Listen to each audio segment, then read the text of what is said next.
This is where we see the Second Amendment treated as a second-class right. So suppose there were a state that said, we're going to flip the default rule so that you cannot leaflet in shopping centers unless you secure permission first. Yeah. Would that be constitutionally problematic or not? The problem there is that oftentimes in the First Amendment context, the First Amendment rules are different than the Second Amendment because they forbid content discrimination and viewpoint discrimination. And a leafletting law often will have some sort of illicit thumb on the scale for a certain set of viewpoints.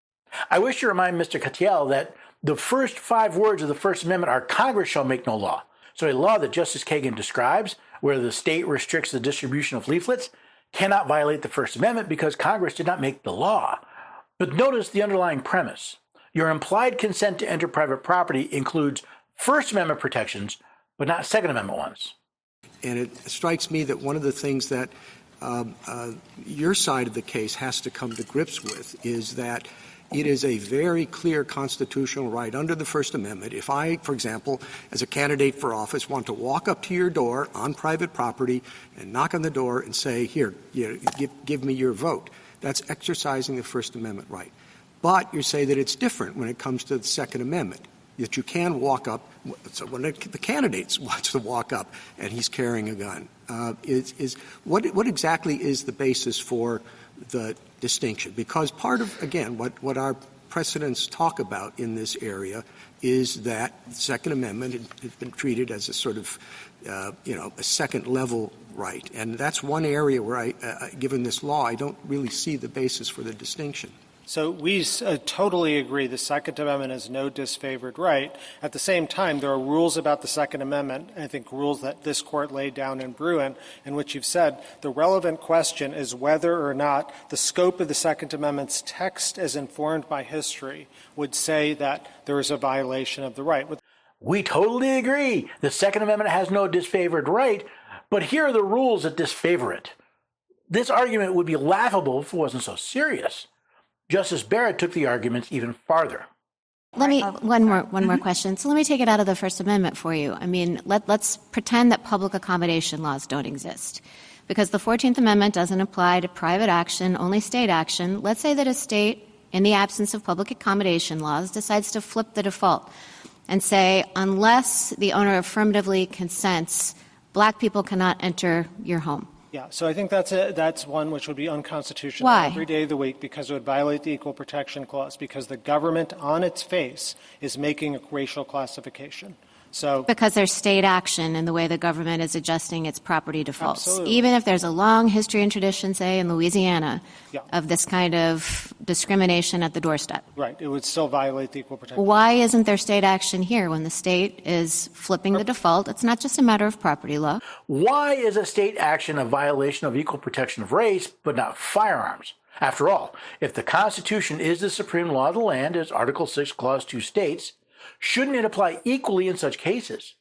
Mr. Katyal's response to this line of questioning truly shows the arrogance and overreach of the state of Hawaii.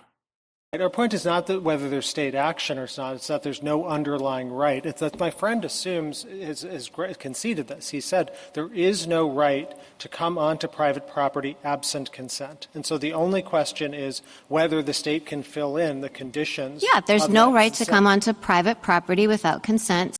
Notice the language switch. No one argues that you have no right to enter private property without consent. That is not the question here. The question here is, does Hawaii have the power to determine the level of consent necessary to enter private property they do not own? Put another way, does the state have the legal power to control access to your property for you? Justice Alito helped Mr. Katyal bury this Second Amendment right even deeper. You're just relegating the Second Amendment to second-class status. I don't see how you can get away from that. If someone owns a store, or let's say it's a little restaurant, and this person has very strong political opinions and does not want anybody in that restaurant who is wearing attire that is expressing approval of a particular political candidate, that person, the owner of that restaurant, has the right to say, you can't come in, right?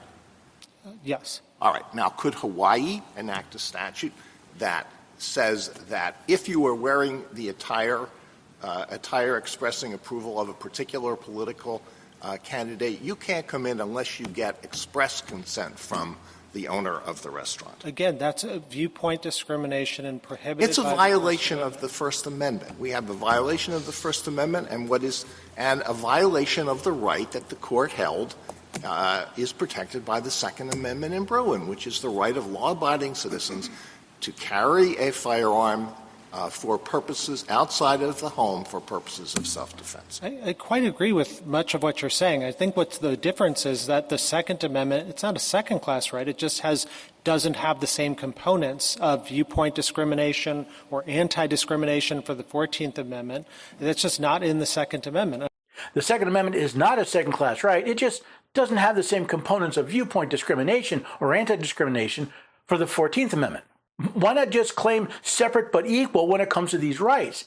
I guess the viewpoint of the right to carry a firearm doesn't count for Mr. Katyal.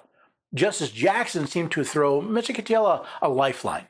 And what you're saying, I think, is that there is no Second Amendment right to assume implicit consent. There's not a Second Amendment right to implicit consent, but it does require that it not be infringed. Besides, there's a Fifth and 14th Amendment right for the property owner not to have the state decide for him who shall and shall not be allowed onto his property.